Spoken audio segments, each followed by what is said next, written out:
Overcast skies and humid temperatures didn't stop dozens of HCC students, faculty, and staff from going to this garden party, inspiring sustainable living. HCC students and visitors got the opportunity to spend their Saturday morning learning the future of composting. The more people that go to events like this and that do it even on a small scale in their own backyard or in their closet or spare bedroom, I think the better off we are. HCC Ybor City biology professor Paul Rabot hosted the party at his sustainable home in Riverview. Professor Rabot told Hawk TV he wanted to put a spotlight on composting. He even shared with his guests a new composting system he came up using black soldier fly larvae to repurpose food. So on this property, we take all the Ybor campus's food waste, and we feed it to maggots, which then feed chickens and fish, which then creates food.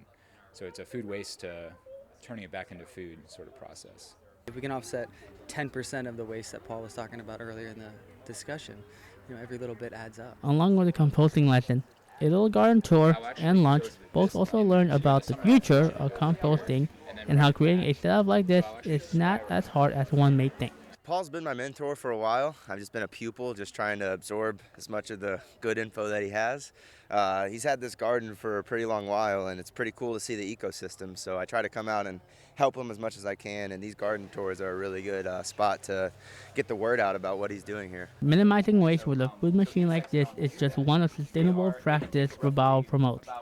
He says there are many other ways people can follow a sustainable lifestyle. My sister actually buys eggs from Paul, so I benefited getting some eggs from my sister through Paul, and it's something that I'm very interested in doing on a much smaller scale in my own backyard someday. So it's, continuing to learn is never a bad thing in my eyes. A little bit of everything. Maybe not everything here would work well for everybody, but maybe a piece could. So I have, a chicken coop here. A chicken coop could be a really good, addition to anyone's house or anyone's lifestyle.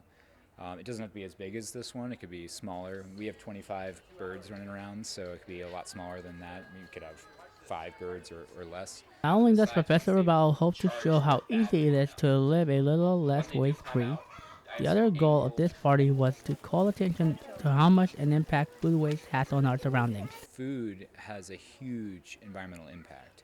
It's actually the number 2 carbon emitter in the world. So you have your power generation, the stuff that keeps these lights on. And number 2 is industrial agriculture. Number 3 are all of the planes and trains and automobiles. It's all of our transportation. So it means that growing food takes more carbon than moving everybody around. In the end, all this is about preserving our planet. Professor Rabao clearly doing his part to educate and set the example of environmentally conscious living. The hope now is more people will catch on and will follow his lead. Reporting from Riverview, Johnston, Hawk TV News.